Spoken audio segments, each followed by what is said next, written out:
Patay ang isang lalaki matapos pagbabarilin sa Sampaloc, Maynila.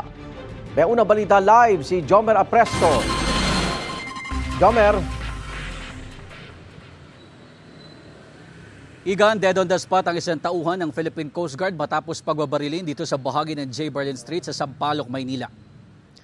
Sa inisyal na impormasyon galing sa Manila Police District, posibleng kakilala ng 38 anyos na biktima ang salarin. Ilang testigo raw ang nakakita na nag-uusap ang dalawa sa tapat ng isang bakery mag-aalas 4 ng madaling araw kanina. Bigla raw silang nag-away at nagsuntukan hanggang sa nauwi ito sa pamamaril. Agad humandusay ang biktima sa tapat ng isang laundry shop. May tama ng bala ang biktima sa kanyang ulo at katawan. 4 na basyon ng caliber 45 na baril ang narecover sa crime scene. Isang pares din ng tsinelas ang naiwan sa gilid nitong bakery na pinaniniwala ang pag-aari ng gunman.